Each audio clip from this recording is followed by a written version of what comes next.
Hello everybody, welcome to Trackalicious. Happy Wednesday. You made it to the Multiclass Round 2 around Laguna, Seca this evening. We got the GT3s and the GT4s this season in Assetto Corsa Competizione going around for a 7-round championship. Round 1 last week completed at Alton Park. The GT3 winner, Thiago Dinarte, will look to continue his form at the top. Chandler Williams and Jeff Spangler finishing on the podium will try to take the top spot away from Thiago Dinarte this week. In the GT4s, Justin Beachley finished on the top spot, followed by Professor Chronotis and Neil Kerbel. A very, very quick top 3 there. I'm sure we will be seeing them near the top 3 this evening as well. The track of choice for round 2 is Laguna Seca, just outside of Monterey in California. Good conditions out on track for the drivers. Let's head there now to check in and see what sort of times we're going to see from our lovely field of drivers.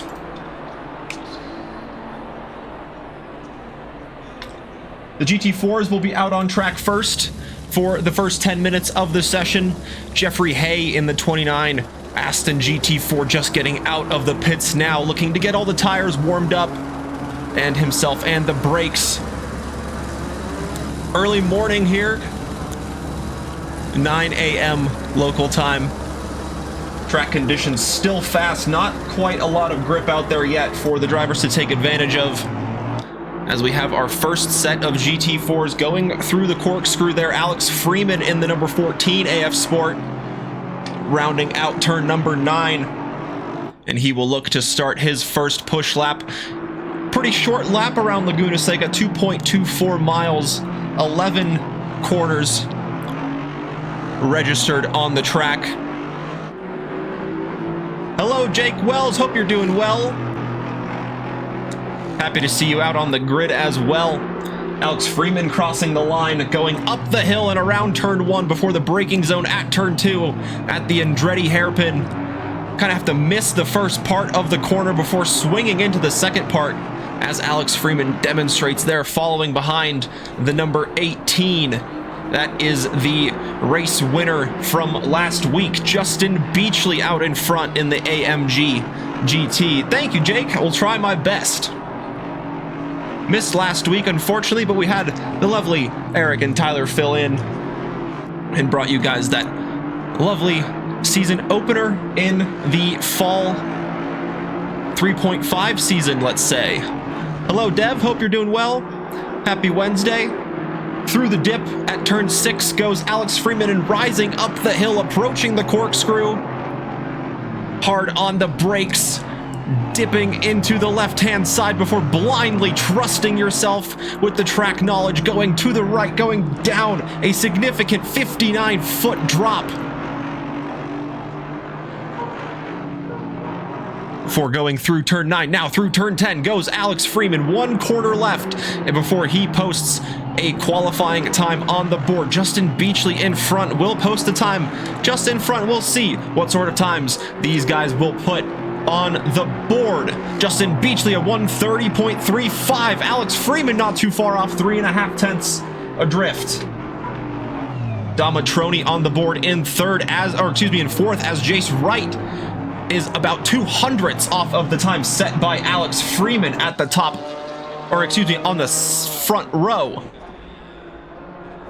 Professor Chronotis in 5th in the 42 AMG, and the number 44 of Montachero, that is Diego Montachero, 1.7 seconds off in 6th place, as Brian DeSantiago now goes through the corkscrew for his first flying lap attempt in the 777 BMW.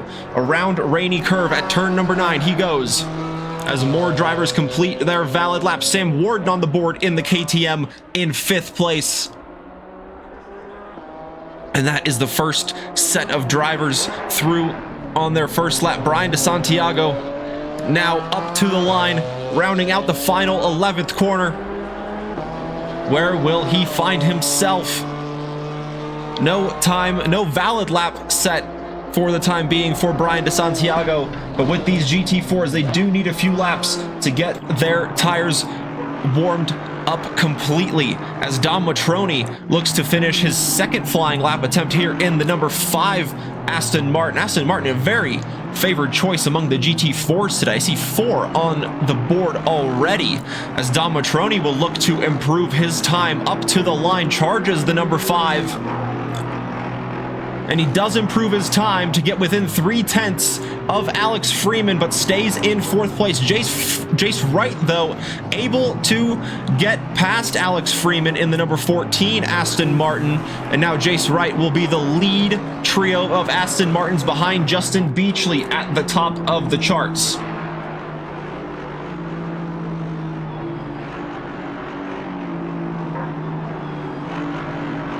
Don't see Laguna Seca used too often here in ACC, but happy to see it being used tonight. Professor Chronotis going heavily over the curbs at turn 4, and that will invalidate his flying lap attempt. It looked like he was trying to do something very speedy there, but just taking a little bit too much of that inside curb and running wide on the exit as well.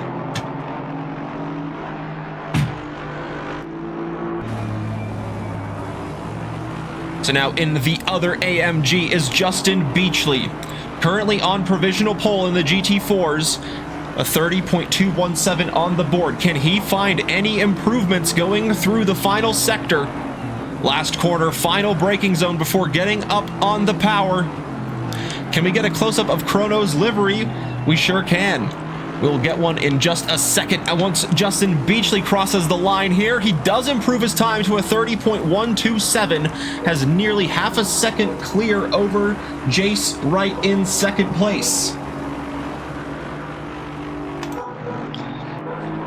So here we have that lovely T-Swizzlicious livery. The newly married T-Swizzle. Appropriate time to use the livery for Professor Chronos as he gets into the top 5. You've got an AMG at the top with a 3-layer Aston Martin filling in the middle, with an AMG in 5th place as well.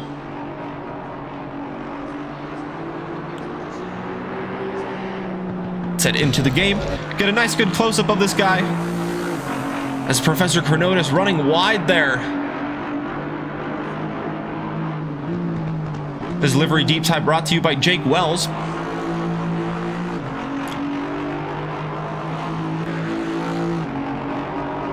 Going under the bridge between turn 5 and 6 before climbing back up the hill. In this lovely scenic background at Laguna Seca, built in a dried up lake bed in the late 50s.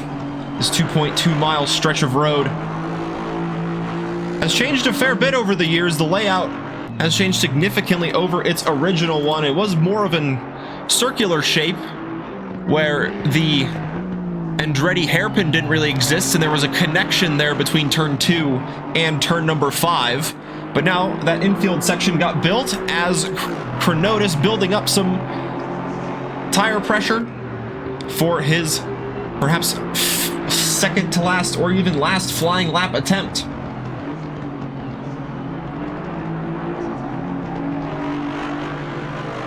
Perfect, yes. Redeem the livery deep dive as well.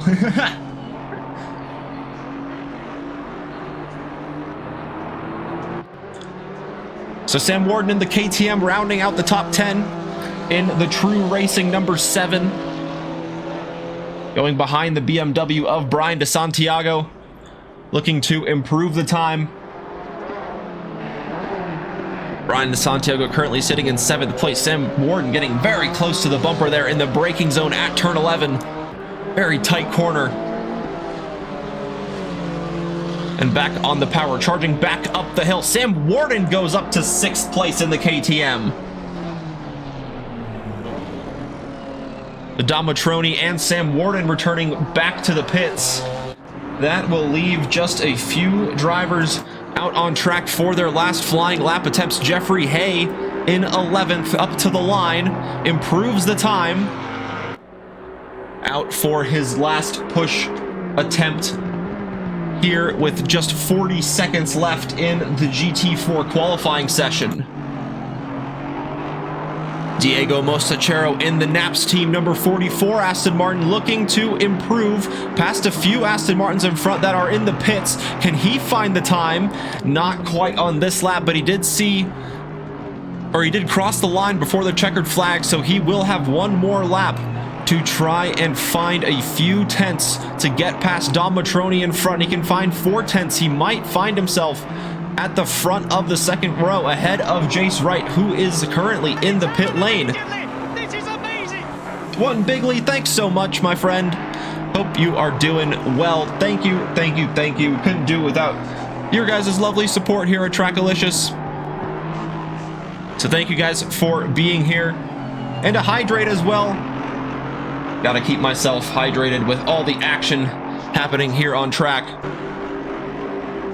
As always, brought to you guys by the lovely drivers. We can only do so much. They provide all the action. We're just saying what they're doing. So Andres Mostachero in the 105. Oh, and he goes wide at the final corner, so he will not be able to see the checkered flag for his last push lap attempt, and that, I believe, will be the GT4 qualifying session completed. Everybody on an invalid lap returning to the pits. So Justin Beachley will be on pole in the GT4 field, followed by Alex Freeman in second place. Then you have Jace Wright in third, Dom Matroni in fourth place. As the GT3s begin to head out for their 10-minute qualifying session, you've got Diego Mostachero in fifth, Professor Chronotis lines up behind him in sixth, Sam Warden in 7th, next to Brian DeSantiago in 8th. Then you have Andres Mostachero, Jacob Church in 10th, and then Jeffrey Hay in 11th. So now it is up to the 13 GT3 drivers. This is Brian Zerline in the BJ Racing number 25 Porsche, going through the final sector before starting his first push lap attempt. We've got a few GT3s already out in front, beginning their flying lap attempts. Let's ride on board with Jake Wells, running into the sand a little bit on the exit of turn 4, but still keeping it within track limits. So this will see him still on a valid lap, down a few gears into turn number 5. Very tight corner before the very quick kink at turn 6. Down a gear, dipping it into the cambered. Very difficult corner to get right. It doesn't run wide. Shaking side to side, giving a little pilot's wave hello before going into the corkscrew for the first time. A left and then a downhill right-hand drop before going into Rainey's curve. Another very tricky corner to get right. Want to ease onto the power before a quick dab of the brakes. Down a gear, swing it to the right-hand side. One hard braking zone left, braking around the 200-foot board. Very tight left-hand, easing it onto the power, letting the traction control do its work. Hard on the power to the line. What time will Jake Wells post? A 1:23.859, the provisional time at the front of the GT3 field. Kevin Yu gets within a 1/10 of a second in the 95 Ferrari as more and more of the GT3 field continues to roll in. Podium sitter from last time, Jeff Spangler, finds himself on the top spot with a 1:22.622 on the board from the number 1 Lexus.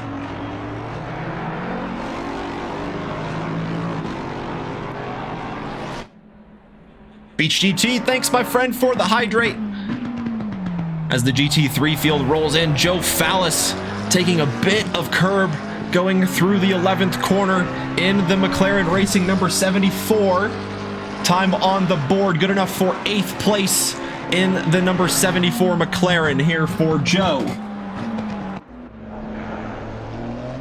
Second place finisher Chandler Williams in the number 3 Bentley, going into the final corner, swinging it heavily from the left to the right, trying to find the optimum racing line before coming up to the line. Up the hill he goes, and onto the front row he goes. About 8 tenths off of the time set by the Lexus. and Jake Wells will split those two, and Thiago Dinarte will split them. He gets within 500ths of Jeff Spangler's time at the top, with Jake Wells within 4/10, or about 4/10 off of the time set by the Lexus at the top of the standings. So the Porsche of Brian Zerline in 8th place, looking to get an improvement on the board. Needs about a second to find himself past Jim Reynolds in the 313 Ferrari in front. Can he get the improvement in the Porsche? He does get an improvement, but still a few hundredths, nay, a few thousandths off of the time set by Jim Reynolds. So still 8th place for Brian, but just a slight bit of improvement can find him as high as 5th place.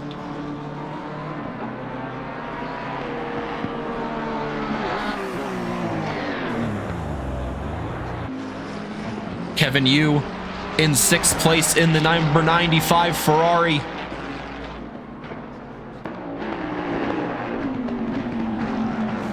Very tight midfield pack here between Miguel Cicerone and Brian Zerline. Can Kevin Yu find an improvement? He can, all the way up into 3rd place. Gets past Jake Wells, Chandler Williams, and Cicerone to find himself on the 2nd row.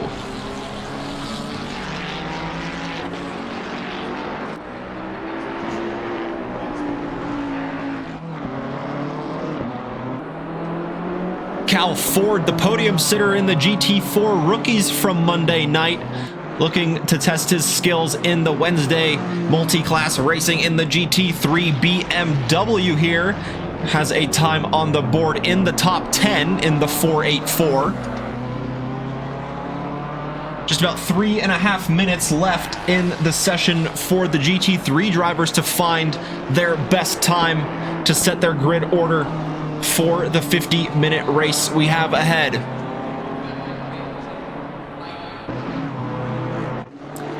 Devin Anthony in the 664 to the line in the Honda. Can he find an improvement? Not quite on this lap. And like I said, that midfield absolutely tight. Just a 10th or 2 can find him as high as 7th place.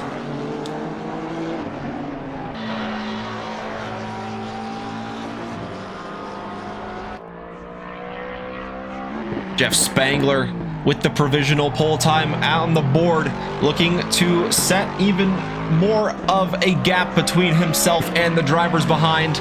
Currently has a 2/10 advantage over Thiago Dinarte, and it will remain that way as he cannot find an improvement on this lap with the track conditions improving to optimum, but the temperatures, the temperatures are rising, so might find it a little bit more difficult to extract that little bit of lap time the drivers might need to find themselves posting their fastest laps.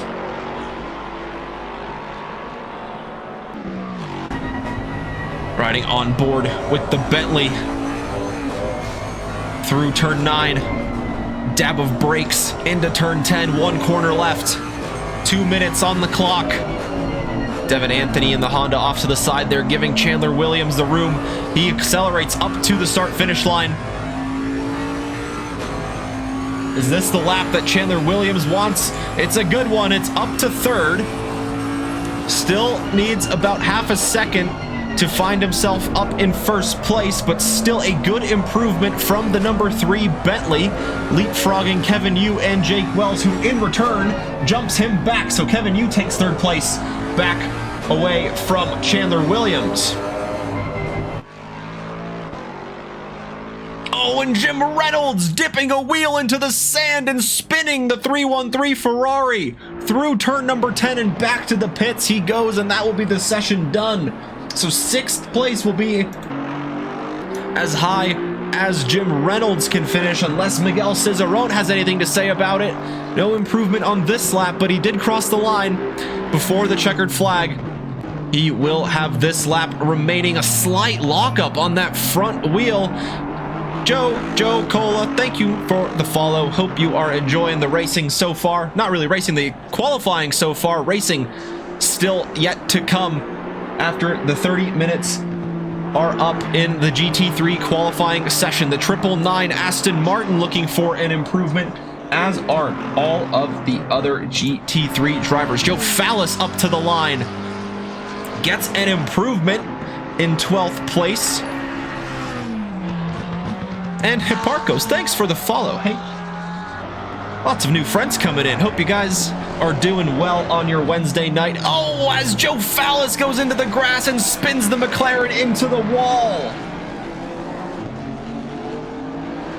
That will be the session done, unfortunately, for the McLaren driver, as Jeff Spangler into the pits as well. Thiago Dinarte setting an identical time to Jeff Spangler. That is absolutely crazy at the top. With Jeff Spangler in the pits, this gives a big advantage for Thiago Dinarte. Just any bit of an improvement will find him on the at the front of the field. My goodness, we said the times were going to be close, but we didn't predict they were going to be nothing separating them.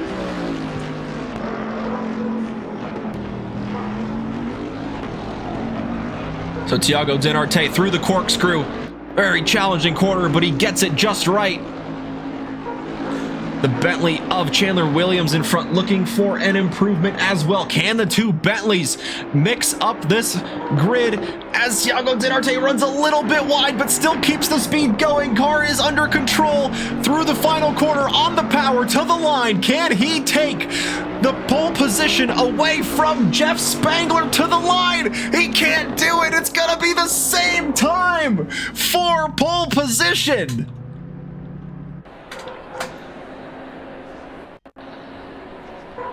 Oh my goodness.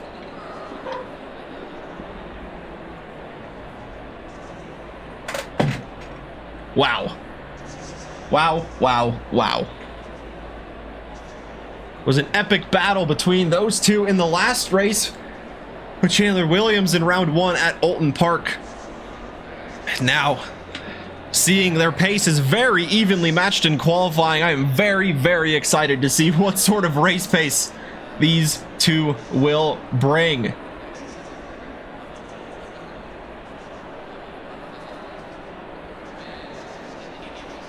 Let's remind ourselves of the GT4 starting order. In first place on pole in the GT4s, you have Justin Beachley in the Beach GT, number 18 AMG. Behind him on the front row will be Alex Freeman in the number 14 Aston Martin AF Sport. Lots of Aston Martins, 4 in a row here. Jace Wright will be next in the ACS Events number 24. He will have Dom Matroni next to him on the second row in the number 5 CRT Aston Martin. Next, you have the Naps team, the number 44 of Diego Mostachero, and he rounds out the 4 Astons in a row. He will start from 5th place. Professor Chronotis in the T-Swizzalicious number 42 AMG will complete the bun on the AMG sandwich at the front of the field in 6th place. Then you have Sam Warden in the KTM number 7 True Racing. Starts from 7th, so the number matches the starting position. He will have Brian DeSantiago in the 777 NPG Racing. Lots of 7s on that third row, or excuse me, the 4th row of the grid in the GT4s. Andres Mostachero will be next in the Naps 105 Porsche GT4. He'll have Jacob Church in the 1 Bigley 253 alongside him on the 5th row in the GT4s. Last but not least, you got Jeffrey Hay in the number 29 Aston Martin, excuse me. He will look to make up ground from the start.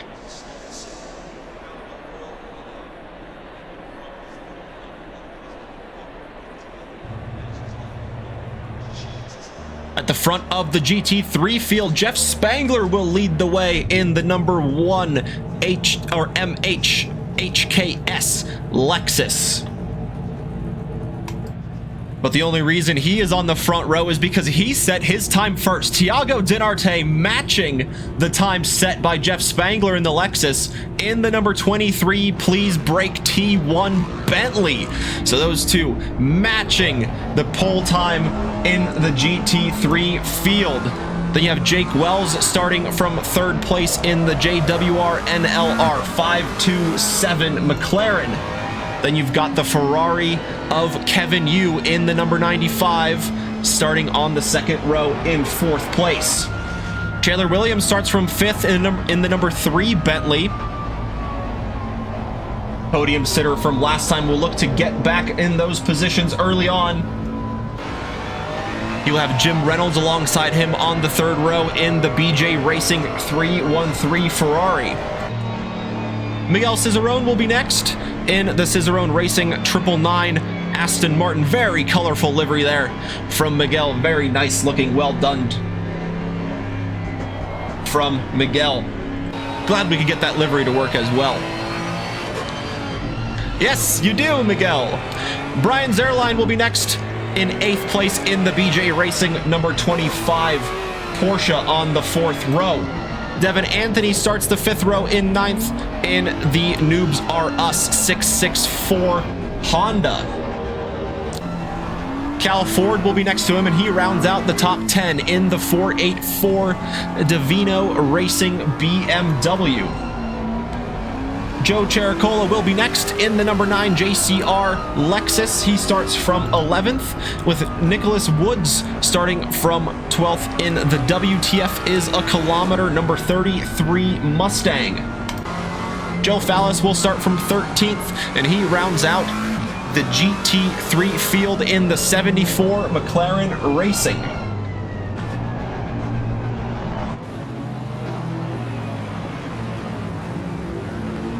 Formation lap nearly completed here.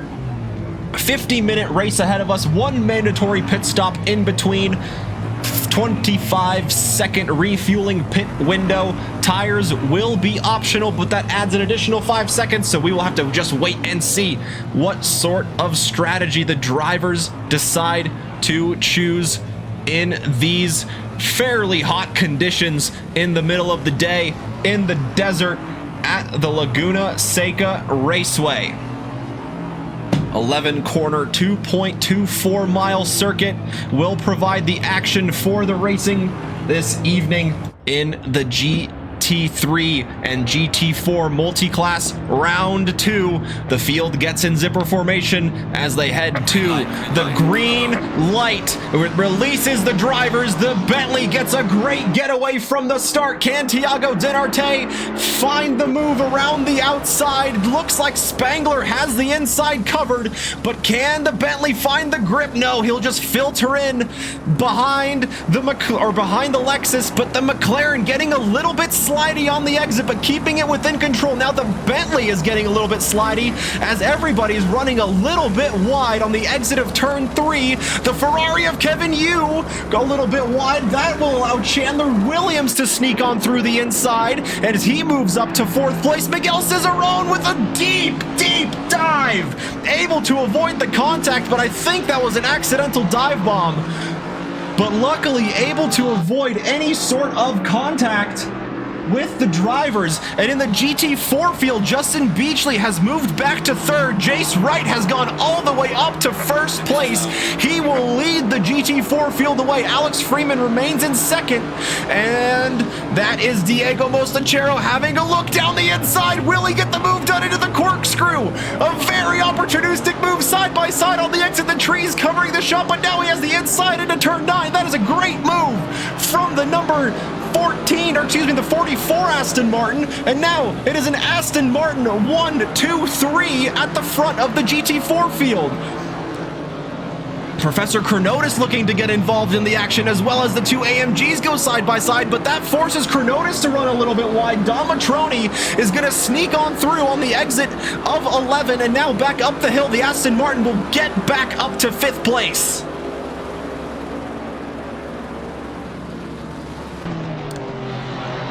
Oh, Miguel Cicerone running wide. Devin Anthony gets through, as does the Porsche of Zerline.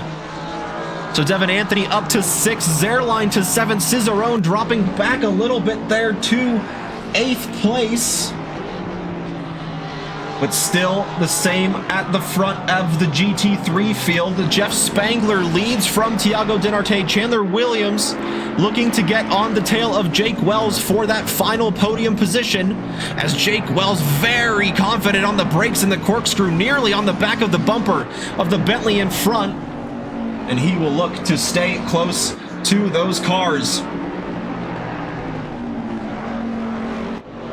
Oh, is Diego Mosachero running into the barrier, exiting turn number 6, running up the hill to the Corkscrew. That's the 44 and the number 5. The two Astons going slowly there.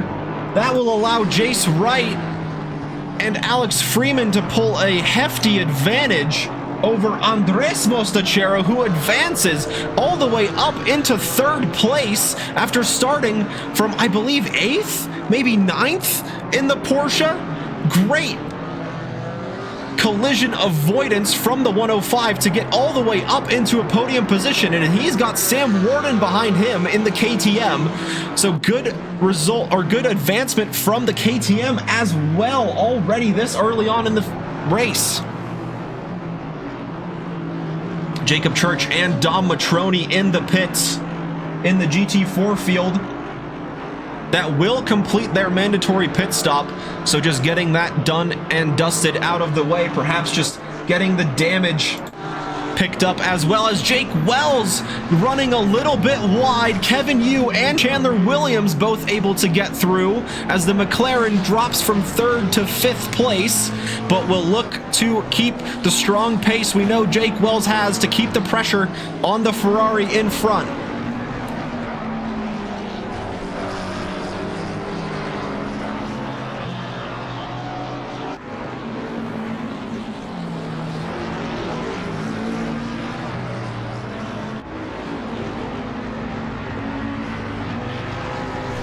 Jake Wells continuing on up the hill to start yet another lap. Oh, Jacob Church with a stop-go penalty for speeding in the pit lane. And this GT4 field is absolutely bunched up here behind Sam Warden. Justin Beachley, the first driver behind him, looking to make their way through in the AMG. After starting from pole in the GT4 field, he has dropped back to 5th place and will look to make up ground as they begin their charge up the hill to start another lap. Will the AMG have a sniff? He looks to the inside. He's thinking about it. They're side by side into turn 1. Will the KTM have the grip around this outside? He keeps the momentum going, but the AMG just about thought about sticking its nose in front, and in return, the BMW of Brian DeSantiago found his way into the back of the AMG, and that is Dom Matroni coming out of the pits in between these battling cars. Brian DeSantiago running wide. That allows Professor Chronotis to sneak through the exit of turn 5, or excuse me, exit of turn 4 on the approach to turn 5. So that is the number 42 AMG up a position.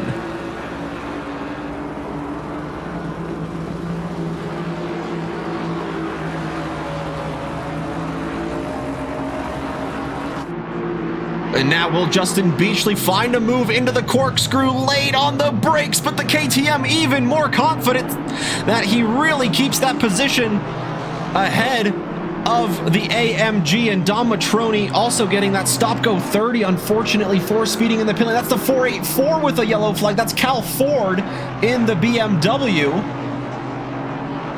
There he is, parked between turns 10 and 11, getting back rolling onto the track, as Justin Beachley continuing to apply the pressure to the KTM.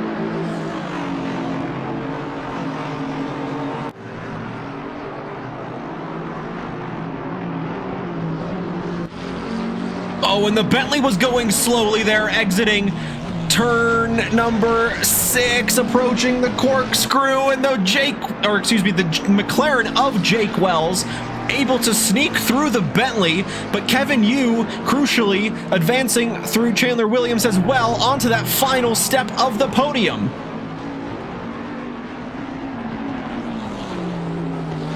Very tight and twisty track. If you do run wide here at Laguna Seca, it is very costly. We've seen a few cars spin out in the qualifying session due to that wheel just getting dipped into the gravel and just having absolutely zero grip to keep the car going. And just catching a few drivers out early on in the race here. Just 7.5 minutes completed so far. Still plenty of racing to go, and that mandatory pit stop in between as well. Thiago Dinarte not giving Jeff Spangler any breathing room at the front of the field. This is what the back of the Lexus is seeing. The Bentley not quite bumper to bumper yet, but still within touching distance, keeping the Lexus absolutely honest. Doesn't want to commit any mistakes. Going through the corkscrew down the hill. There you can really see the elevation change. That 59-foot drop as they swing to the right. And then back to the left, approaching some of the GT4 multi-class action. That, of course, is another factor to consider in this racing as Jeff Spangler runs wide, dips a wheel into the gravel, and runs a little bit wide, giving the Bentley a sniff up the inside. Can Thiago Dinarte find the room up the inside of turn one? Will the Lexus cover it off? Back down the hill they go into the braking zone. Jeff Spangler covering it off. Can Thiago Dinarte find that over-under move? And it looks like the Lexus has it covered off through the Andretti hairpin in the meantime.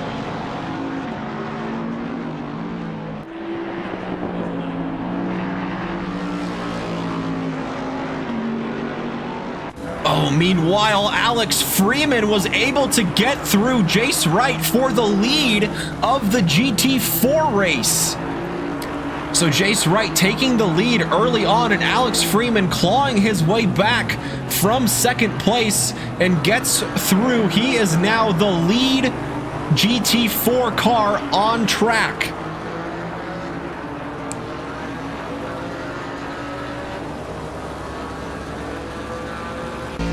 The battle between the two Aston Martins at the front of the GT4 field continues into turn number 2. The Andretti hairpin. Alex Freeman running a little bit wider than Jace Wright. Perhaps that's just his usual line. Going underneath the Cooper Tires bridge. Through the very quick turn 4. Crucially want to keep it on track.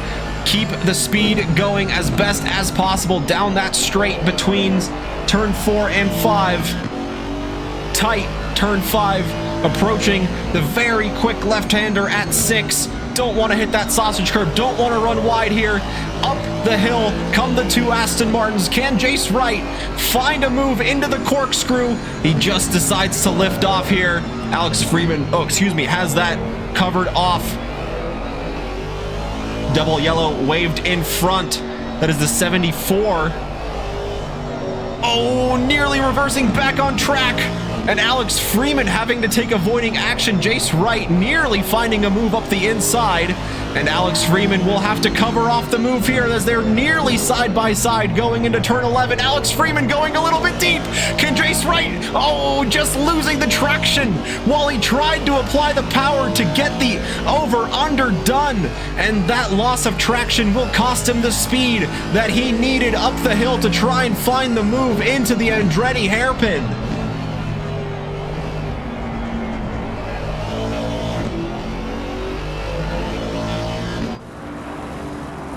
Bit further back in the GT4 field, Professor Chronotis forced to go outside of the track limits in the braking zone as Sam Warden trying to get the position back from Justin Beachley after getting overtaken on the previous lap. This is a 5-car battle here from Justin Beachley to Mostachero in the 44 Aston Martin. That red car just coming into shot there. The 42 AMG really applying the pressure now to the back of the KTM. Into turn number 5 they go. A little bit deep for the KTM, but he keeps the speed and keeps the grip going as they approach turn number 6, and up the hill they go.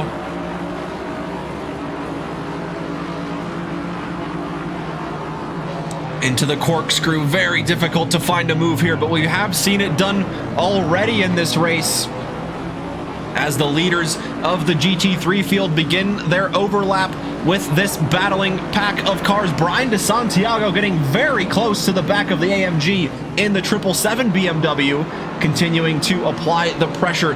But that is the Lexus. I thought that was a move for position, but that is the Lexus and the Bentley there of Thiago Dinarte working their way through this GT4 field.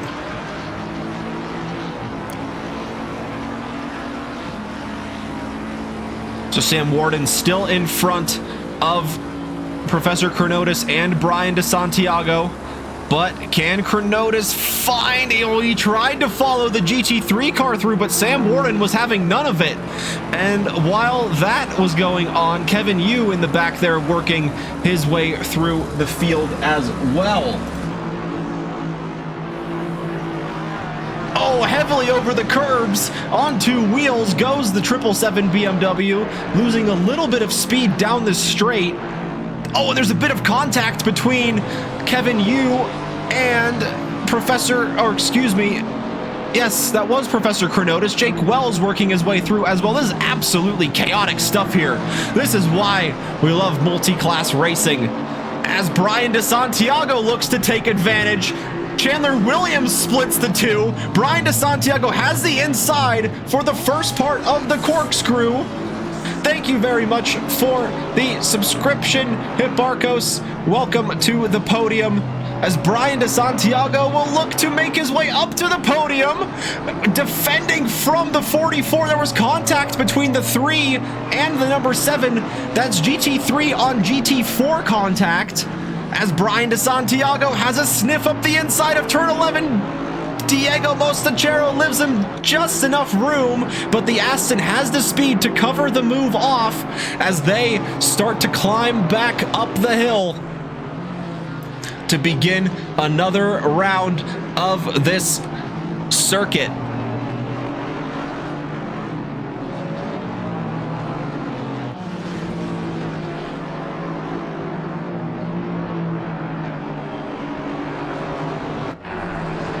After that GT4 overlap, Jeff Spangler has a more healthy lead over Thiago Dinarte, the gap growing to about 2 seconds between the top duo.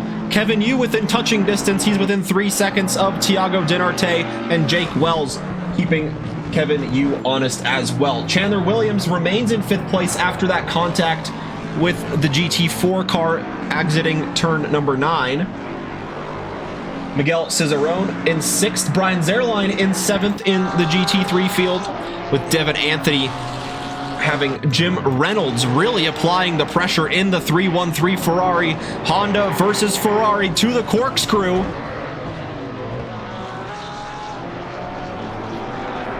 As the battle for 8th and 9th place, you've got Joe Chericola in rounding out the top 10 in the GT3. In the number 9 Lexus, Follis in the 74. McLaren in 11th. We have a few drivers returning to the pits and exiting the session. We are now down to 22 cars. Got 11 GT3s and 11 GT4s. Very even split this evening. Or no, my eyes are deceiving me. We've got Nicholas Woods and Cal Ford in the mix as well, as Joe Follis goes to the pits in the number 74. Jim Reynolds continuing to apply the pressure to Devin Anthony, but just can't quite find the move just yet to get the position over Devin for 8th place. Oh, and Alex Freeman. That is heavy damage to the front of the Aston Martin as he gets split by the two GT4s, and Brian Zerline looking to make his way through the field as well. And from the, and more contact between Brian DeSantiago and Alex Freeman. Alex Freeman unfortunately just trying to nurse the car back to the pits, just coming under fire left and right. He was in the lead of the GT4 field, and now the lead belongs to Andres Mostachero in the 105 Porsche. He has Justin Beachley behind, 4.5 seconds adrift, with Jace Wright for company. So Justin Beachley with a really strong recovery back up to second place. Jace Wright in third, then Professor Chronotis in fourth, Diego Mostachero in fifth, Brian DeSantiago in sixth, and Alex Freeman, after those incidents, has fallen to seventh place in the GT4 field. Surely just nursing that car back to the pits will serve that mandatory pit stop and get that GT4 car rolling back out in the race.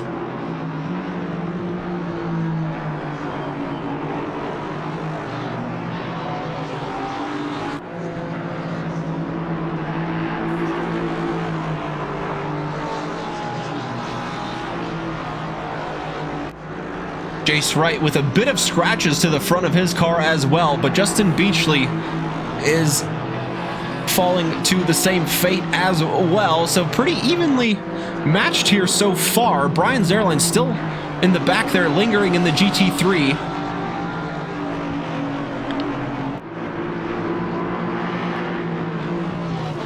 Coming up through one of the cars through the Corkscrew, Jim Reynolds trying to do the same, but not a lot of room left there to the inside for the first part of the Corkscrew. And now through turn 9, Jim Reynolds will get that position past Jace Wright. Battling GT3s, overlapping the battling GT4s, always a very difficult situation to judge, as Justin Beachley now allowing Brian Zerline and Jim Reynolds to go through down the start-finish straight. Devin Anthony not too far off in the mix in the Honda there as well, creeping up to the inside of turn 1.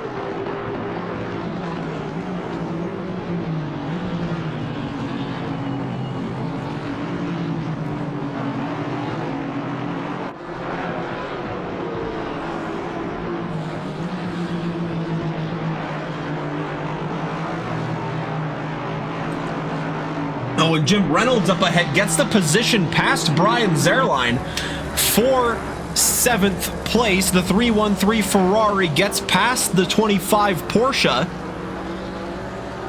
for position in the GT3 field. And now Devin Anthony will look to fight with the Porsche as well. The Honda trying to apply the pressure going up the hill. Up the hill before this quick sudden drop, a left, a blind right hand down the Corkscrew. A roller coaster of a ride. The two Porsches up ahead, GT3 versus GT4, allowing a car in between the two. But Devin Anthony quickly dispatches of the GT4 car in front to get back on the tail of the GT3 Porsche he is battling with for position in front.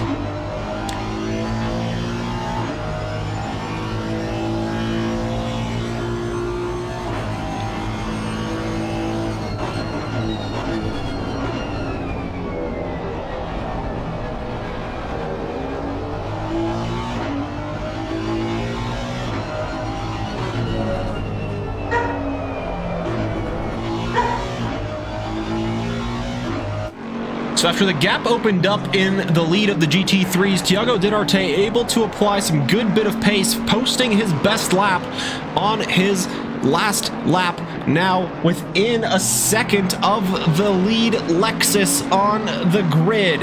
After 14 laps, now 15, as these leading GT3 cars come up to the line. The gap is down to about half a second. And with lots of clean air in front, this will allow Thiago Dinarte to pick his spot for the move and potentially find himself leading the race.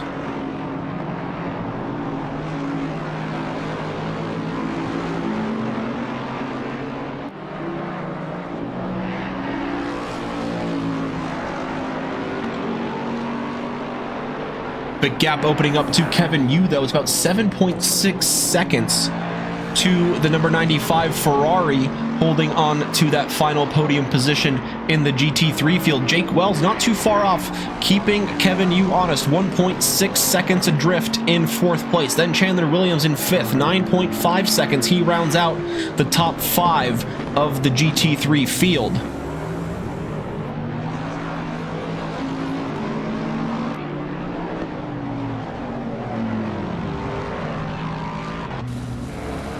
Oh, and now Jake Wells was able to get through Kevin Yu. Let's see what happened here. Oh, on the exit of turn number 6, Kevin Yu going slowly. Jake Wells taking advantage, and he snags that final podium position away from the number 95 Ferrari.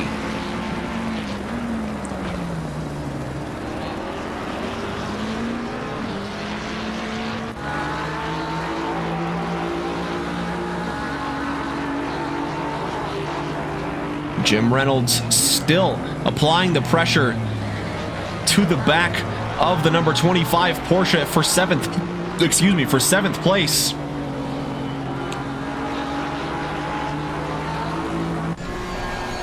This is what the rear of the Porsche is seeing.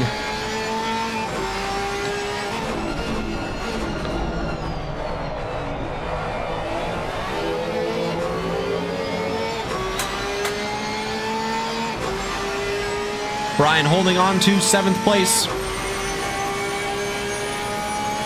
as they begin lap number 17. Ferrari getting very close in the braking zone, but the Porsche not really having to defend just yet. Not allowing the Ferrari to get side by side into any of the braking zones.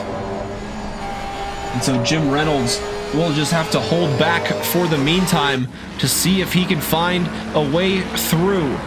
And this is the other Ferrari battling now with Jake Wells after we saw Kevin Yu going a little bit slowly on the exit of turn 6 up to the Corkscrew. The Ferrari very confident on the brakes into the final corner. Nearly bumper to bumper contact as Chandler Williams goes into the pits from 5th place in the number 3 Bentley.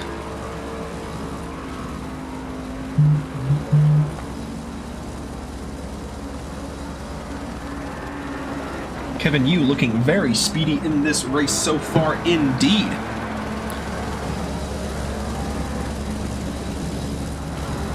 Lots of the GT4 field completing their pit stops. Justin Beachley, Diego Mostachero are clear to the end, as is Sam Warden, Jeffrey Hay, and Alex Freeman. Brian Zerline in the pits as well. Oh, a little bit of rubber banding going on there. Not quite sure if that might just be something on my end happening there.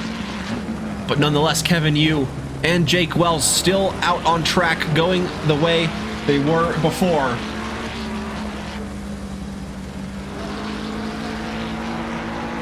So now with the middle of the race mark approaching, we are at the halfway mark now. 25 minutes left. Jake Wells goes into the pits. Thiago Dinarte into the pits from 2nd place as well. Can Thiago Dinarte get the undercut done on Jeff Spangler in front after 18 laps? Thiago Dinarte in the 23 Bentley says, "This is enough. I am going into the pits." Enough going behind the Lexus. Can he get the crucial undercut done? Oh, stop go for Chandler Williams. That is a killer penalty there for Chandler, who was driving in the top 5 before the pit stop cycle, and Zerline gets a stop go 30 as well. So many drivers picking up those stop go 30s. We've seen some of the GT4s pick up some stop go 30s. Miguel Cicerone in the pits in the 999. Aston Martin, a very colorful livery there. Very nicely done.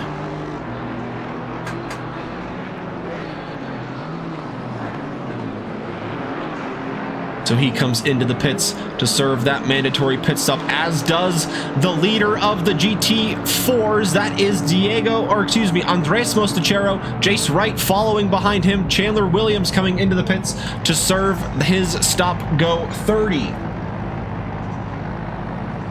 So Jeff Spangler also now in the pits. He is standing stationary there.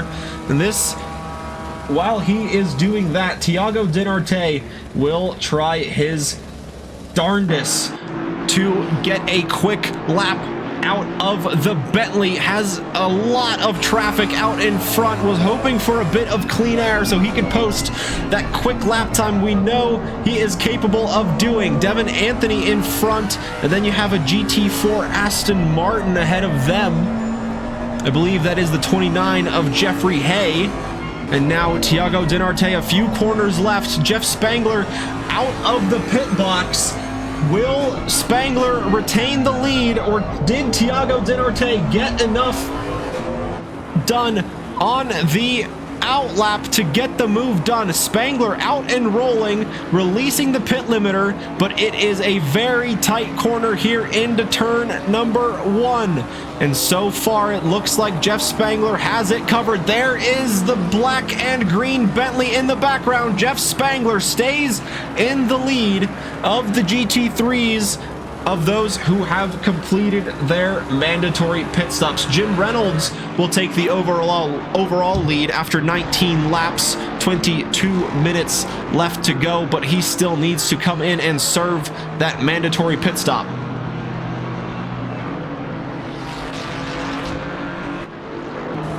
And after the pit stop, you've got Mostachero under pressure from Jace Wright. This is for the lead of the GT4s. Into the corkscrew they go. There's Jim Reynolds approaching this battling duo of Jace Wright and Mostachero, holding on to the race lead after starting in 9th place. Very great pace from the 105 red and white Porsche as Jim Reynolds goes into the pits. Exiting the final corner, Jeff Spangler approaching the top 2 in the GT4s. He will go to the inside as the Porsche trying to cover off the inside as well. Jace Wright not quite close enough to get the move done on this lap.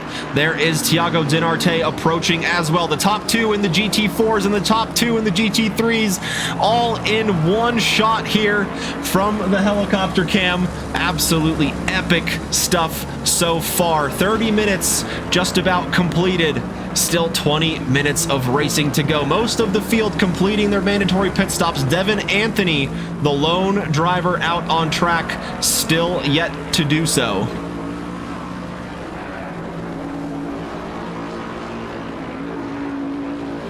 And while that little bit of an overlap opened up the gap between the top 2, Brian DeSantiago closing the gap to Diego Mostachero in the 44 Aston Martin. This is the battle for the last spot in the top 5. Mostachero hanging on for the meantime in the number 44, and the 777 BMW looking to take that place away.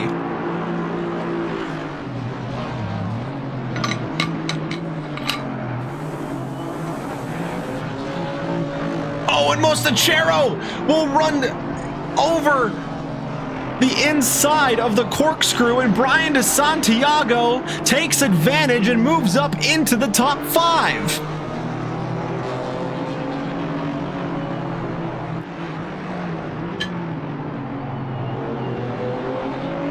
So Devin Anthony back in the pits, but it is side by side. Brian DeSantiago versus Diego Mostachero. Up the hill they climb at Laguna Seca.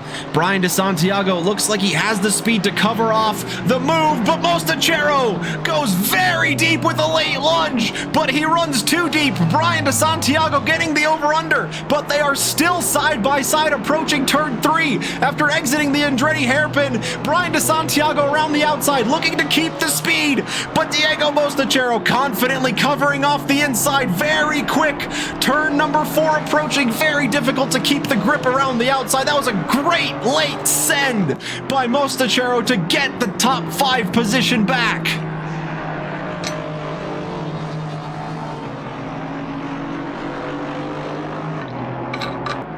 And these two not giving each other any breathing room at all. Through the kink at turn 6, climbing the hill to the corkscrew.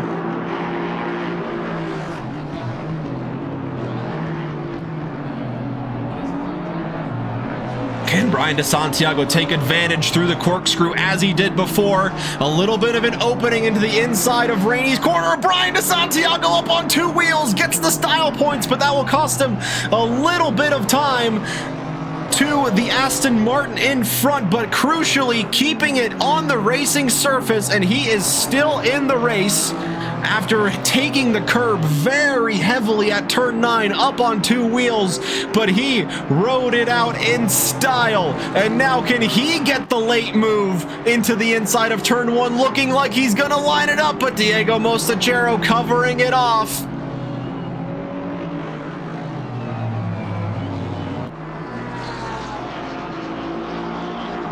Great racing here from the whole field, from all the GT3s and the GT4s combined. Not too much multi-class chaos that has happened so far. Knock on wood, that continues. And while this was happening, Jace Wright got the lead from Andres Mostachero. So Jace Wright leading the GT4 field in the number 24 Aston Martin. Andres Mostachero not too far off, though. He is within touching distance, about 1.5 seconds adrift. Still in second place, a great result after qualifying in 9th in the 105 Porsche. Taking advantage of the early chaos in the GT4 field and hasn't looked back since.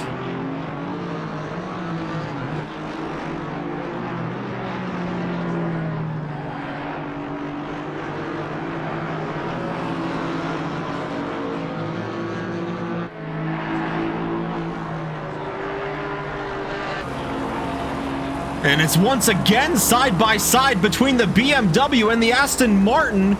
Brian DeSantiago back in front for that last spot in the top 5, but Mostachero trying to fight it back, runs a little bit wide, dipping a wheel into the grass, sliding the Aston Martin on the exit of turn 3. That won't help him stay close in this high-speed section approaching turn number 5. The BMW out in front, but running wide. Can the Aston Martin find the move to the inside of turn 6? Very high-speed corner, a light touch of the brakes, very hard to get the move lined up into there, as Brian DeSantiago has that move covered off as they climb up the hill through the left-hand kink at turn 7, turn 8. Here, the left-hander and the right 8A combined, the corkscrew down the hill through Rainey's curve. 15 minutes left in the race. A little bit wide for Mostachero, but he keeps it under control. Still on the racing surface within touching distance of the BMW, but losing just that little bit of time behind. Isn't quite as close as he would hoped. Down this start-finish straight to line up a move into the Andretti hairpin on this go-around.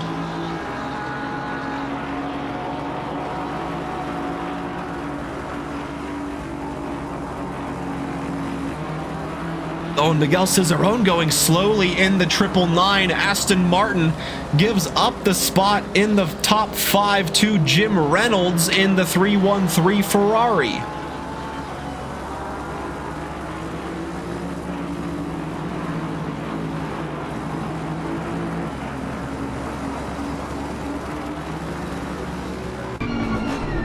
Thiago Dinarte, after falling back to about 2 seconds, closing the gap once again, does have the fastest lap of the race using his race pace in the Bentley to his advantage to get close to the Lexus, but Jeff Spangler is proving very difficult to overtake around this narrow Laguna Seca raceway.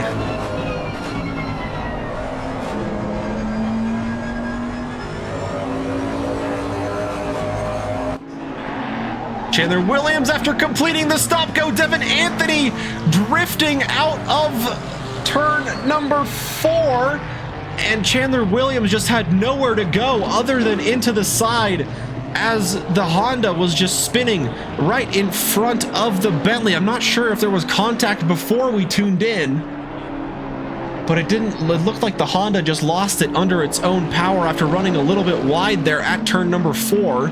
We've seen it plenty of times.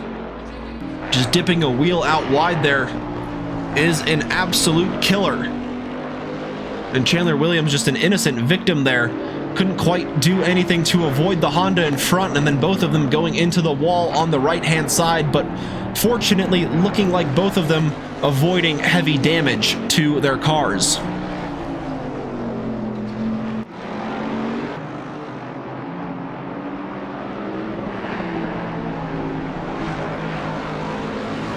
So into that same section come the leaders of the GT3. Jeff Spangler in the Lexus, staying ahead of Thiago Dinarte as he has all race long. After both of them setting an identical time in the qualifying session, Jeff Spangler setting the time first, so he started in first place. But the race pace proving so far to go the way of Thiago Dinarte. He has the fastest lap of the race, but Jeff Spangler defending very well indeed, not giving any room for the Bentley to attack into any of these corners. The best opportunity would be up the hill at turn 1 and perhaps into the Corkscrew, but Jeff Spangler covering off all of those opportunities.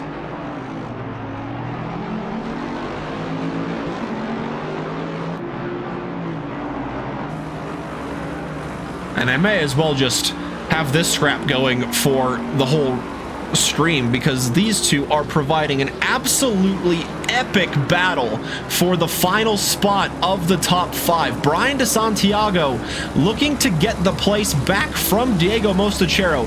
It seems like every lap we tune in, they are swapping positions.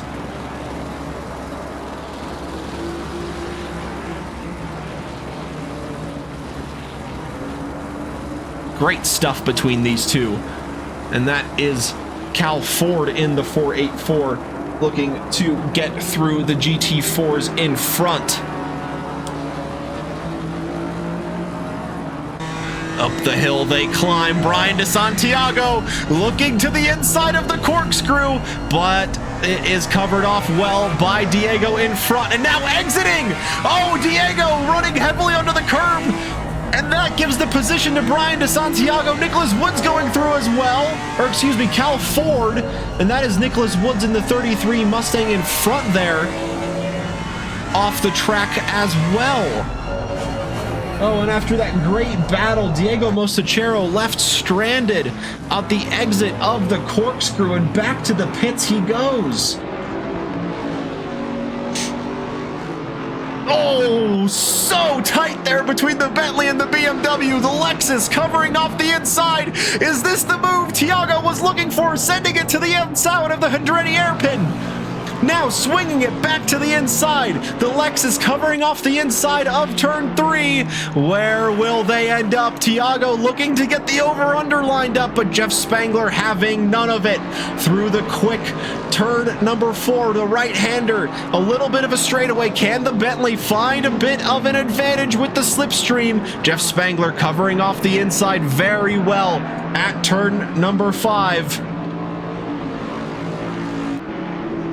Back up the hill they go through turn 6. The BMW running a little bit wide there, giving the room to the GT3 leaders to continue their battle. Into the Corkscrew they go. The Bentley getting very close to the back of the Lexus, but Jeff Spangler very confident through the Corkscrew, taking just the right amount of curb, going through Rainey's with expert precision as well, not taking any of that sausage curb on the inside, approaching the number 42 Professor Chronotis, who is sitting in 4th place in the GT4 field, and starting another lap number 30.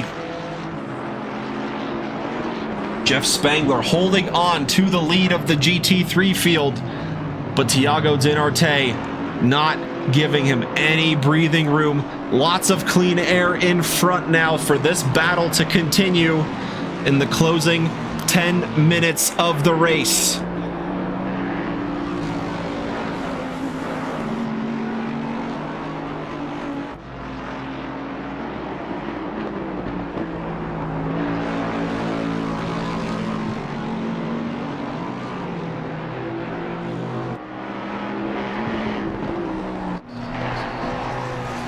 While those two are battling for those podium positions, Jake Wells looking to hang on to the final podium position. Kevin Yu applying the pressure in the number 95 Ferrari to the back of the 527 McLaren as he dips a wheel on the exit of turn 5. Into turn 6 they go. Kevin Yu, very difficult to find a move there, just a dab on the brakes before slinging the car to the left-hand side. Up the hill they climb into the corkscrew.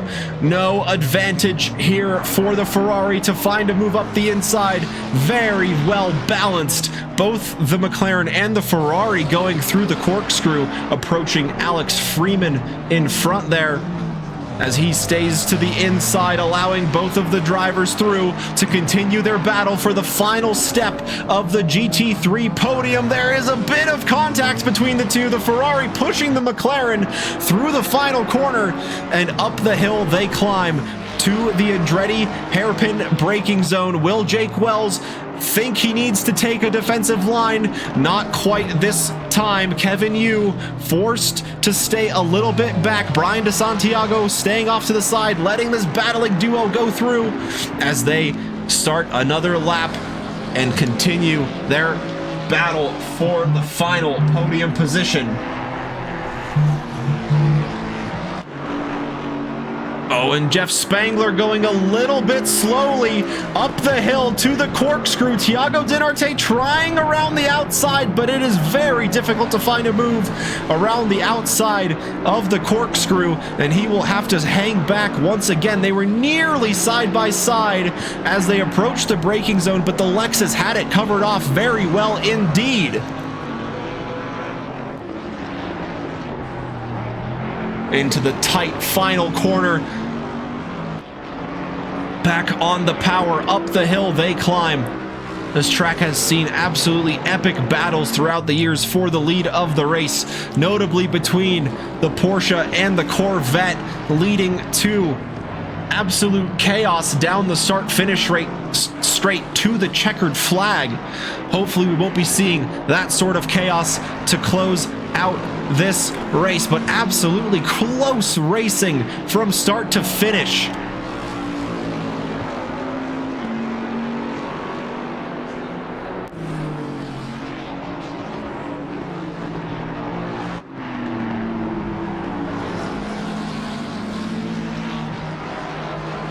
The GT3 podium is still very much not sorted. Will it be Jeff Spangler on the top step or Thiago Dinarte? And who will finish third? Will it be Jake Wells in the orange and black plaid McLaren as he runs wide? Kevin Yu will sweep to the inside and take advantage and take that step of the podium away from Jake Wells. The number 95 Ferrari up into third place.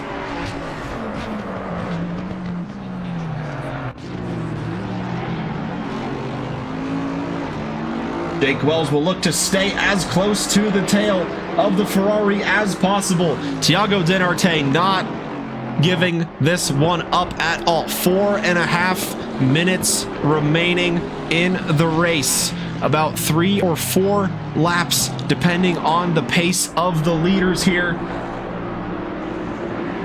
And we will see exactly who will end up on the top step as there is contact between Kevin Yu and Jake Wells. Let's see what happened here. It looked like just on the exit, Just the two battling for position there, and Jake Wells holding up and letting Kevin Yu maintain that position. And now they approach the Andretti hairpin with Kevin Yu staying in front of the McLaren.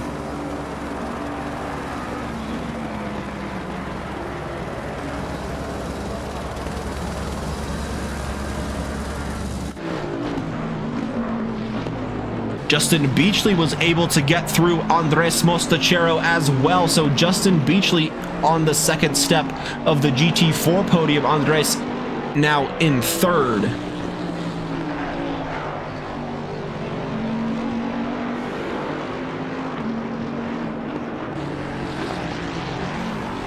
Gap opening up a little bit here between Thiago Dinarte and Jeff Spangler to right around 1 second.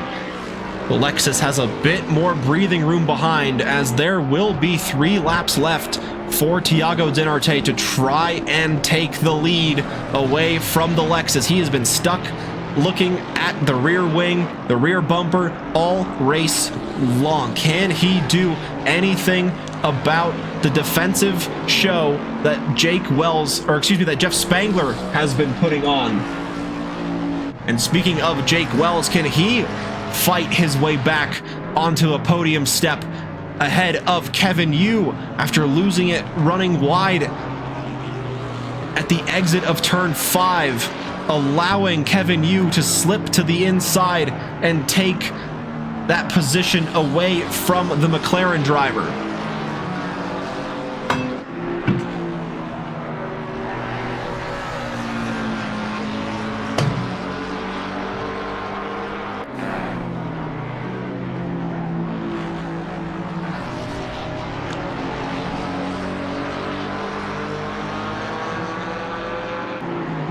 Justin Beachley there in second place, giving the inside to the Ferrari. Jake Wells now sweeping through as well.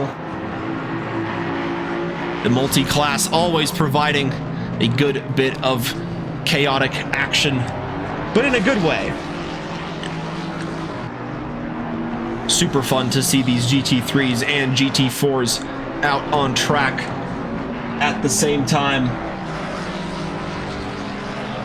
Miguel Cicerone has unfortunately had a trip back to the pits, so he has fallen back down the order in the GT3 field a little bit after his trip back to pit lane. Diego Mostachero still stranded in the pits as well after fighting with Brian DeSantiago for the final top 5 position for a good 20 minutes.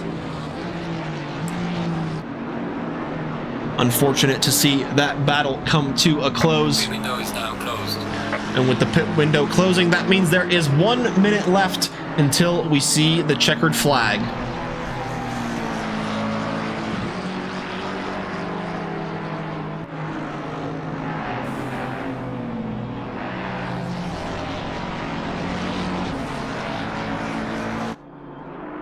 Jace Wright in the 24, maintaining the lead.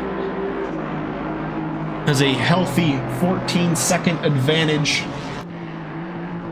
to Justin Beachley in second place of the GT4 field. Leaders on final lap now. And there you hear it, the leader, Jeff Spangler, crosses the start-finish line to start his final lap of the race. And he himself has built a 1.5 second advantage to Thiago Dinarte, so he has a good bit of breathing room for this final lap to just do what he has done all race long and nail the braking zones, hit every apex, get the power down nice and smooth on the exit, run the perfect touch onto the curb before he will see himself raise the first place trophy at the end of round number 2 here at Laguna Seca.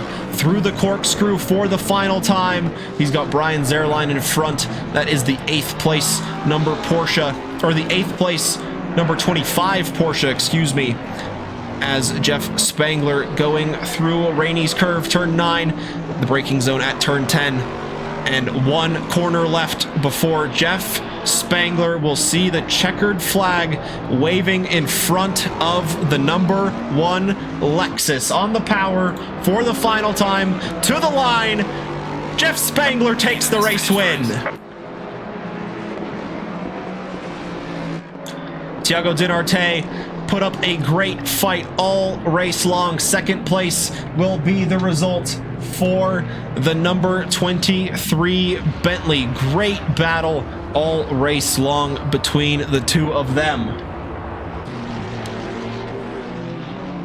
Jim Reynolds across the line in 5th, Zerline across the line in 8th place, Jeffrey Hay in the 29 across the line. But this is Jace Wright. He takes the race win in the GT4 field in the AGS events Aston Martin.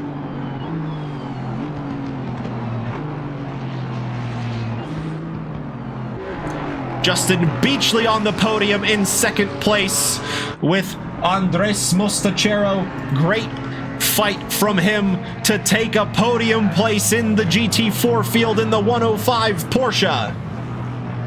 Jake Wells taking the checkered flag in 4th place. Chandler Williams in 6th. Good fight back from him after having to serve that stop-go penalty. Devin Anthony in 7th. Cal Ford in 9th. Miguel Cicerone, Professor Cronotis, Brian DeSantiago takes 5th place of the GT4 field. Nicholas Woods takes the checkered flag. And now the last but not least is the KTM of Sam Warden. The number 7 will take the checkered flag. 17th overall in the race. And that, my friends, is round number 2 completed. You've just been spangled. Hope you guys enjoyed that one. That was absolutely epic from start to finish. We'll have to invite our podium sitters from the GT3s and the GT4s to join us in the green room for a quick chat. Let us know how the race went from your guys' perspective and see exactly what it takes to finish in the top 3 around Laguna Seca.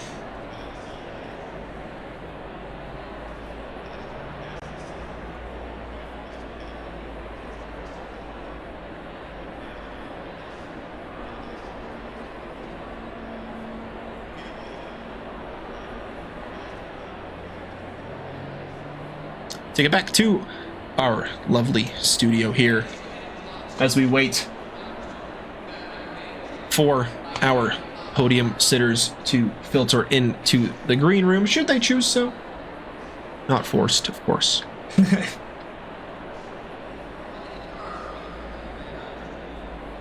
Great battle from start to finish in the GT3 field. Jeff Spangler leading the way from start to finish. Didn't really look back, but he had to look back a lot because Thiago Dinarte was applying the pressure all race long for that final step, or that first step of the podium, I should say. And speaking of Jeff Spangler, we have him in the green room. We're going to bring in our good friend Jeff. Hello, Jeff. Congrats on that race win. That looked very, very tough with the Bentley right on your bumper all race long. Yeah, hey, how you doing? Yeah, it was a lot of fun. Dodging through traffic, especially the first time when they were all grouped up, and everybody did a great job. I think everybody, from what I saw, was very respectful of each other out there. And Thiago graciously agreed to overfuel his car, and Chandler did as well to kind of offset the lack of bop for the Lexus. But there you go. So that was awesome of them to to do that. But Nice. as you can see, the Lexus is still a little bit of a pig around here. So yeah, it was a lot of fun getting through everybody and holding on for the pin. Yeah, it sure looked like it. The conditions proving a little bit hot out there, and like you said, the GT4 class made it super easy. It looked like, yeah, from our perspective, there was just a few bit of incidents, but pretty minor for the most part. And talk about us from the race start and the actually, I guess I actually want to ask about the qualifying first. What was your reaction to seeing identical times at the top? Oh, I just started laughing. I saw it pop up, and yeah, we had a good chuckle about that. And he was putting in a last lap that was going to be pretty close, but couldn't quite pull it out.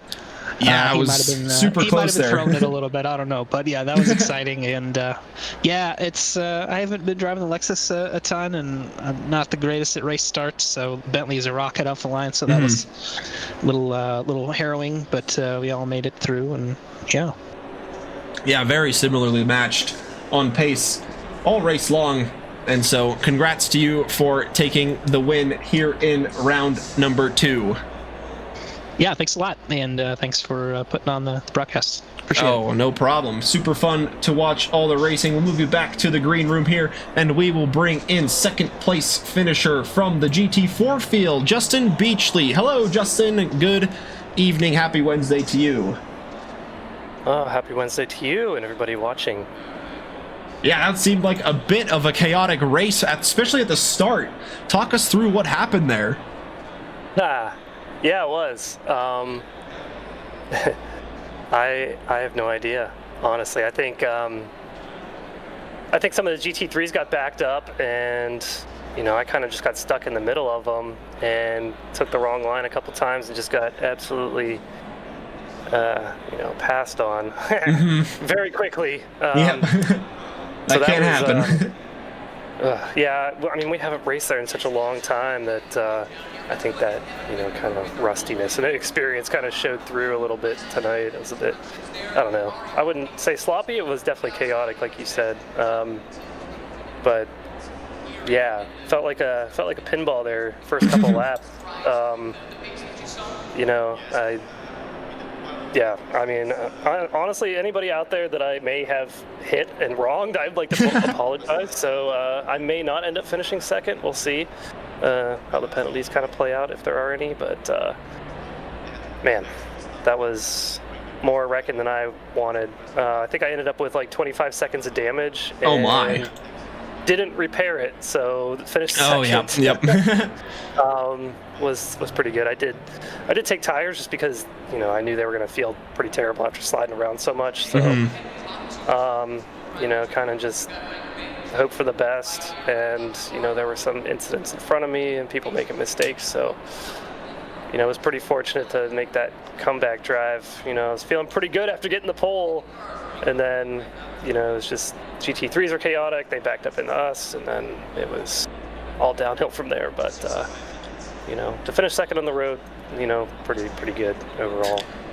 Yeah, can't complain there. Very good comeback through the field, and we've got the rest of the GT4 podium as well. We'll bring in Jace Wright and Andres Mostachero. Hello, gentlemen. How are you doing this evening? Good. How are you? Oh, can't complain. You guys provided an absolutely epic show there. First off, Andres, great result, finishing on the podium, I believe, after qualifying in 9th in the GT4 field. Yeah, that was a little bit rough, man. These guys are so quick. Absolutely speedy McGee over there. Yeah. Talk us through kind of what happened there. Kind of the race start. It seemed like you just were able to kind of avoid all the chaos and found yourself at the front of the field. Yeah, so yes, watching everything from the back kind of develop. I was kind of behind, I think, Chronotus, and he was obviously battling, and then I think a couple of incidents. I think one guy maybe lost it, and then it caused kind of a chain reaction, and I was able to dodge it. And then I noticed probably mid-race, my tires started going a little hot on the right side, so I didn't, I kind of in that situation for a while. And then I was chasing right, and I believe it was Beachley they were fighting. I could be mistaken, but I believe 1 and 2 were fighting, and then something happened and I was able to again pass it. But man, these guys, Beachley and Wright are something else, man. To keep that pace consistent, impressive, man. Yeah, well, you kind of had to do the same to be able to finish on the podium, so shout out to you as well. Thank you. Yeah, and Jace, talk us through your race. You had a good battle at the start there with Alex Freeman. You kind of went through a little bit and then not quite sure what happened there in the middle part, but you were able to fight your way back to the top. Yeah, in the beginning I was still trying to get used to the 0 TC here, and I kept going wide in a couple corners, but then once I got it down, I was chilling. I was chilling behind. I think it was behind another Aston Martin. And then Yeah, I think that was Alex Freeman. Yeah. There was a GT3 that didn't have the best rejoin, and like when we were going for avoid because they were stuck on the track, we are going to avoid them, and then he kind of rejoined in front of us. Gotcha. I got off a lot better than Alex did, but so yeah, it seemed like he just had to kind of return to the pits right away, but still, I mean, he managed to get a good comeback into the race though. So we know Alex, he's got great pace. So good battle from you guys from the start there. Were you able to avoid some of that kind of chaos that happened at the beginning of the GT4 pack?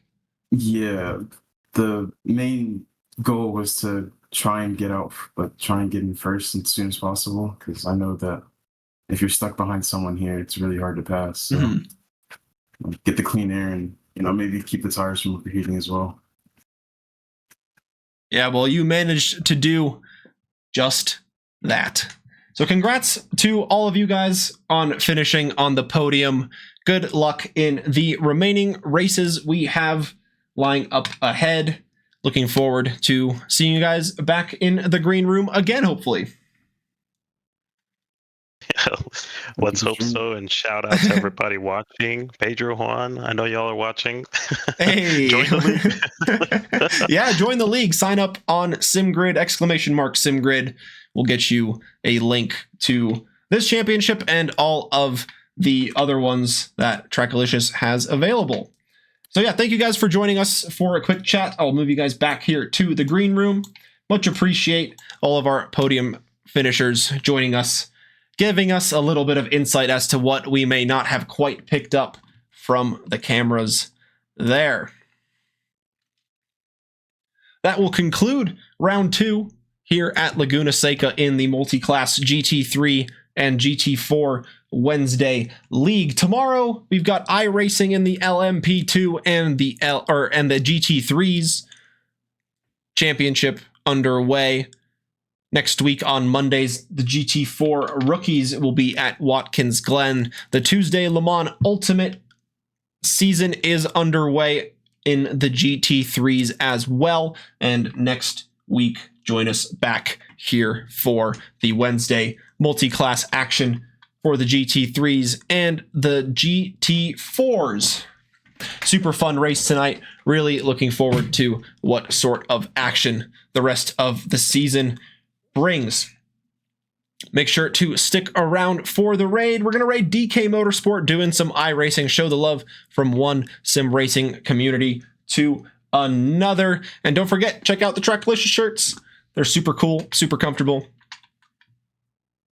If you like those, they are available on the website, and any information that you may need is available in the Trackalicious Discord. Thank you all for joining us this evening. We couldn't put it on without you guys being here, so thank you from myself, Huja Terekov, and the rest of the Trackalicious community. We will catch you all next time. Stay safe out there.